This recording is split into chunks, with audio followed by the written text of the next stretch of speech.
Praise the lord. ప్రభువైన యేసుక్రీస్తు నామములో ఈ ఉదయకాలమందు మీ అందరికీ కూడా శుభములు తెలియజేస్తూ ఉన్నాను. ఈ ఉదయకాలమందు పరిశుద్ధ గ్రంథంలో నుండి 2 రాజుల గ్రంథము 4వ అధ్యాయము 14వ వచనములో గనురాలైన స్త్రీని గురించి అక్కడ వ్రాయబడింది. ఆమెకు కుమారుడు లేడు, ఆమె పెనిమిటి ముసలవాడు అని కనబడుతుంది. ఆమె గనురాలు, చాలా గొప్పతనములున్న స్త్రీగా కనబడుతుంది. డబ్బులున్నాయి, ఆస్తుంది, భర్త ఉన్నాడు, తాను తలంచిన కార్యములు చేయగలిగిన సామర్థ్యత ఉన్నది. 13వ వచనంలో నేను నా స్వజనుల మధ్య కాపురమున్నాను అని పలికింది. అనగా బంధువర్గము కూడా స్థానబలము కూడా కలిగి ఉన్నది. 9వ వచనంలో దైవభక్తి కలిగి ఉండుటే గాక మన యొద్దకు వచ్చుచూ పోవుచున్నవాడు భక్తిగల దైవజనుడని నేను ఎరుగుదును అంది. అంటే భక్తిగల వారు ఎవరో, భక్తిహీనులు ఎవరో గమనించగలిగిన జ్ఞానం కూడా ఉంది. 1వ వచనంలో దైవజనుని గౌరవించుటకు గోడ మీద గది, అందులో మంచము, బల్ల, పీట, దీపస్తంభము చేయించగల త్యాగము కూడా ఉంది. అంటే ఇంచుమించు అన్నీ ఉన్నాయి, మంచి గుణములే అన్నీ ఉన్నాయి. కానీ ఆమెకున్న లోటు కుమారుడు లేడు. అన్నీ ఉన్నవి, కుమారుని లేని లోటు అలాగే ఉంది. కనుక కొన్ని మతాల ప్రకారంగా కుమారుడు తప్పక ఉండాలి, పుత్రుడు పున్నామి నరకము నుండి తప్పించునని నమ్ముదురు. నరక వేదనలు బాపగల సమర్థుడు కుమారుడే. కుమారుడు వంశము నిలుపుటకు మాత్రమే కాదు, నరక బాధలు తప్పించడానికి కూడా అతడే కర్త అని భావం. ఇక్కడున్న గనురాలైన స్త్రీకి అన్నీ ఉన్నాయి, కానీ కుమారుడు లేడు. యెషయా గ్రంథం 9వ అధ్యాయము 6వ వచనములో మనకు కుమారుడు అనుగ్రహించబడును అని ఉంది. ఎవరి కుమారుడు? ఈ కుమారుడు యేసుక్రీస్తు ప్రభువే. ఎందరో తల్లులు కుమారుడు లేని వారిగా ఉండటం మనం చూస్తూ ఉంటాం. క్రీస్తుతో సంబంధము లేని వారుగా ఉండుట ఏ విధము చేతను మేలు కాదు. కుమారుడు లేని స్థితి అంటే నేను ఇక్కడ ఏమని మాట్లాడుతున్నాను అంటే ఆ కుమారుడు యేసుక్రీస్తే. ఈ లోకాశలకు లోబడి జీవిస్తున్నారు. కుమారుడు యేసుక్రీస్తు. యేసుతో సంబంధం లేని స్థితి. ప్రియ దేవుని బిడ్డలారా, అన్ని హంగులు కలిగిన వారుగా ఉన్నారు, కానీ యేసుక్రీస్తుతో సంబంధం లేని వారుగా నుండుట విచారము. కొందరు స్త్రీలు ప్రార్థనా మందిరాలకి వెళుతున్నారు, కొందరైతే మందిరంలోనే ఉంటున్నారు, కానీ వారి హృదయపూర్వకముగా యేసుక్రీస్తునందు విశ్వాసముంచకపోయిన ఎడల వారికి కుమారుడు లేనట్లే. అట్టి స్త్రీ తన మనస్సాక్షిని కాపాడుకోలేదు. ప్రియమైన దేవుని బిడ్డలారా, గమనించండి, ఆ గనురాలైన స్త్రీకి అన్నీ ఉన్నాయి, కానీ కుమారుడు లేడు. యెషయా గ్రంథంలో చూస్తే మనకు కుమారుడు అనుగ్రహించబడును అన్నారు. ఆ కుమారుడు ప్రభువైన యేసుక్రీస్తే అని మనం గమనించాలి. మత్తయి సువార్త 14వ అధ్యాయము 22వ వచనం నుండి 26వ వచనం వరకు చూస్తే శిష్యులు యేసయ్య లేకుండా ప్రయాణం చేస్తూ ఉన్నారు. అంటే కుమారుడు లేకుండా ప్రయాణం చేస్తూ ఉన్నారు. వారికి దోణి ఉంది, ఎక్కువ మంది దోణి నడపడానికి సమర్థంగానే ఉన్నారు, కానీ వారి ప్రయాణములో యేసయ్య లేడు. వారిద్దరికి దూరముగా ఉన్నారు. ఇక ఈ ప్రయాణంలో క్షేమం ఎలా కలుగుతుంది? గాలి ఎదురైందట.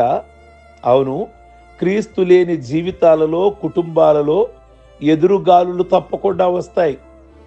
భర్త నుండి రావచ్చు, భార్య నుండి ఎదురు రావచ్చు ఎదురుగాలులు, అత్త నుండి కోడలుగా రావచ్చు, కోడల నుండి అత్తగా రావచ్చు. ఎందుకంటే వారి కుటుంబాలలో యేసయ్య అనగా కుమారుడు లేడు. ప్రియ దేవుని బిడ్డలారా, గాలి వానల చేత కొట్టబడుచున్నారా?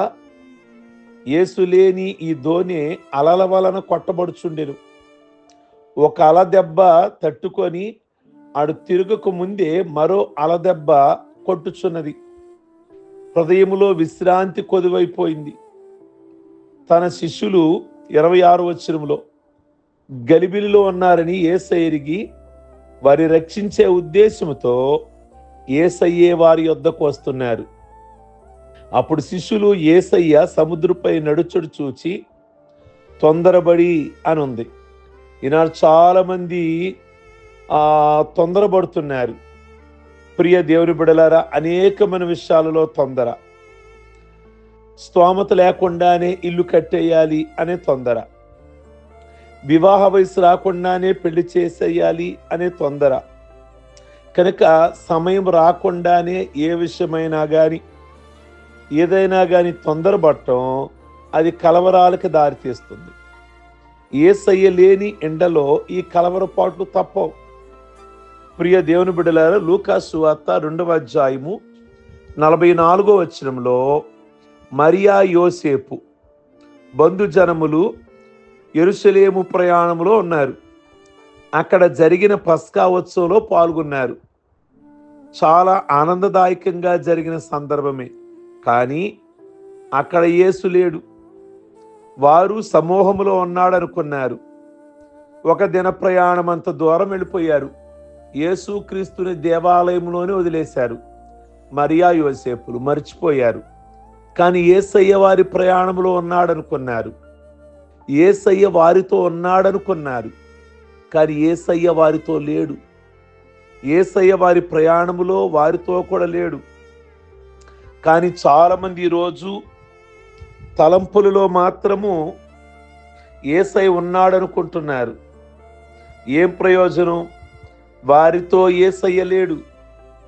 న్యాయాధిపతుల గ్రంథము 16వ అధ్యాయము 20వ వచనము, సంసోను కూడా దేవుడు అతనిని ఎడబాసిన విషయం తెలుసుకొనకుండా యేసు తనతో ఉన్నాడని భ్రమపడిపోయాడు.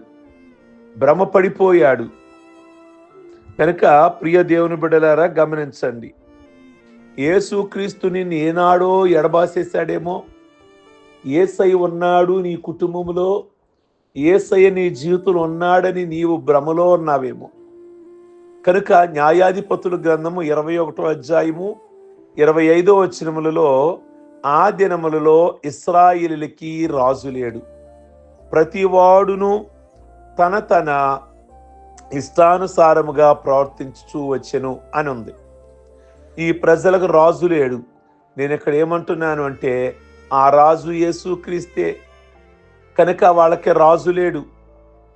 వీరికేమో కుమారుడు లేడు, గనురాలైన స్త్రీకి. కనుక ఆ కుమారుడు యేసు క్రీస్తే, ఆ రాజు యేసు క్రీస్తే.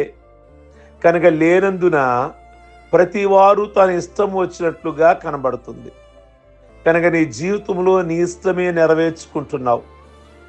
నీ కంటి ఇష్టం చొప్పున కనబడుచున్న ప్రతిదీ, అది సినిమా కావచ్చు, టీవీ కావచ్చు, ఫోన్ కావచ్చు, నీ ఇష్ట ప్రకారంగా చూసేస్తున్నావు. అసలు నీ మనసు ఎంత లోకపు పాపపు ఆశలతో నిండుకొని పోతున్నదో గమనించారా? నీ నోటి ఇష్టము చొప్పున మాట్లాడుచున్నావే గాని ఆ మాటలు ఎంతమంది హృదయాలను గాయం చేస్తున్నాయో తలుస్తున్నావా? ప్రియమైనటువంటి దేవుని బిడలారా, ఈ ఉదయకాలమందు గనురాలైన స్త్రీ గురించి మాట్లాడాం. ఆవిడకి ఆస్తి ఉన్నాయి, అంతస్తులు ఉన్నాయి, మేడలున్నాయి, మిద్దులున్నాయి, చక్కటి భర్త ఉన్నాడు. అంటే మనుషులు అంచనా వేసే జ్ఞానం కూడా ఉంది. ఈయన సేవకుడు కాదా అని. కానీ అన్నీ ఉన్నాయి, కానీ కుమారుడు లేడు. అదే యెషయా గ్రంథంలో చూస్తున్నాం, ఆ కుమారుడు మీకు అనుగ్రహించబడును అని. నిజంగా మన జీవితాలలో కూడా ఈ కుమారుడు లేకుండా చాలా కాలం గడిపేశాం. అన్నీ ఉన్నాయి మన జీవితాలలో, కానీ కుమారుడని యేసుక్రీస్తు లేకుండా జీవించాం. చాలా విచారం, చాలా కలవరం. కానీ ఈ కుమారుడిని మనం ఈ రోజున కలిగి ఉండుట చాలా మన అదృష్టం. నీకు కుమారుడు అనుగ్రహించబడును. ఆ కుమారుడు ఎవరో కాదు, ప్రభువైన యేసుక్రీస్తేనని జ్ఞాపకం చేస్తున్నా.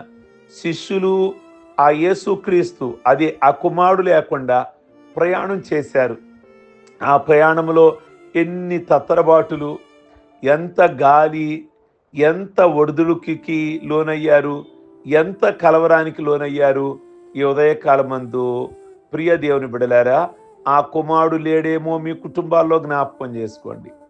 ఒకవేళ ఉన్నాడని భ్రమలో ఉన్నారేమో. మరియా యోసేపులు అనుకున్నారు ఆయన మనతో ఉన్నాడని. ఒక దిన ప్రయాణమంత దూరం వెళ్ళిపోయారు. తీరా చూస్తే యేసుక్రీస్తు వారితో లేడు. ఆయన దేవాలయంలోనే ఉన్నారు. మళ్ళా వెనక్కి రావలసిన పరిస్థితి వచ్చింది. ఈసారి ఒక్కసారి వెనక్కి ఆలోచించండి. మన కుటుంబం ముందుకు వెళ్ళిపోతుంది. అన్నీ బాగున్నాయి, ఉద్యోగాలు, డబ్బు, ధనం అన్నీ ఉన్నాయి అని అనుకుంటున్నావు. కానీ నీ కుటుంబంలో యేసుక్రీస్తు రాజుగా ఉన్నాడా? ఈ గృహాధిపతి యేసుక్రీస్తే అని నువ్వు చెప్పగలుగుతావా? కనుక ఆ కుమారుడు కావాలి. ఆ కుమారుడే పొన్నమి నరకము నుండి నిన్ను తప్పించువాడు. నిన్ను నరకము నుండి తప్పించువాడు ఆ యొక్క యేసుక్రీస్తే. నీకు నిత్య రాజ్యము, పరలోక రాజ్యము అనుగ్రహించువాడు ఆయనే. కనుక ఆ కుమారుడిని స్వతంత్రించుకోండి. ఆ కుమారుడితో కలిసి ప్రయాణం చేయండి. ప్రార్థించుకుందాం. సర్వశక్తి కలిగిన తండ్రి, ఆ కుమారుడు మా అందరికీ ప్రభువా మీ కొందనాలు, స్తోత్రాలు మీరు అనుగ్రహించారు. ఆ కుమారుడిని కలిగి మేము ప్రయాణం చేయడానికి, ఆ కుమారుడితో కలిసి జీవించడానికి, ఆ కుమారుడే మమ్మల్ని నరకము నుండి తప్పించువాడు నాయన.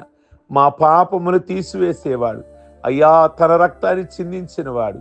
అందును బట్టి మీకు స్తుతులు, స్తోత్రాలు చెల్లిస్తున్నాం. కుమారుడు లేనిటువంటి జీవితాలు నాయన, డబ్బు ఉండొచ్చు, ఆస్తులు ఉండొచ్చు, అంతస్తులు ఉండొచ్చు, వెనక బంధువర్గం ఉండొచ్చు, కానీ ఉపయోగం లేదు. కనుక కుమారుని కలిగిన జీవితాలు ఈ ఉదయకాలమందు ప్రతి ఒక్కరికి ఇంటిలో ఎంతమంది ఉంటే అంతమంది ఆ కుమారుడిని యేసుక్రీస్తుని కలిగిన జీవితాలు దయచేయండి. మీరు కలిగి ఉండటం ఎంతో సంతృష్టి, ఎంతో ఆనందం. అది అనుభవించిన వారికే తెలుస్తుంది తప్ప, యెహోవా ఉత్తముడని రుచి చూచిన వారికే తెలుస్తుంది తప్ప, రుచి చూడని వారికి ఇందులో ఉన్నటువంటి ఆనందము తెలియదు. గనక ప్రతి ఒక్కరూ కూడా ఆనందాన్ని పొందుకోవడానికి కృప దయచేయండి. ఈ ఉదయకాలమందు పెళ్లి రోజులు, పుట్టినరోజులు, అలాగే బాప్టిజం పొందిన రోజులు చేసుకుంటున్న బిడ్డలందరినీ దీవిస్తూ ఆయుష్ ఆరోగ్యాలతో నింపి ప్రత్యేకమైన దీవెనతో నింపమని యేసు నామములో అడుగుచున్నాం తండ్రి. ఆమేన్. ఈ వర్తమానం మీకు దీవెనకరంగా ఉంటే అందరికీ షేర్ చేయండి, లైక్ బటన్ నొక్కండి, అలాగే కామెంట్ బాక్స్లో మీ అభిప్రాయాన్ని వ్యక్తం చేయండి. Okay, God bless you.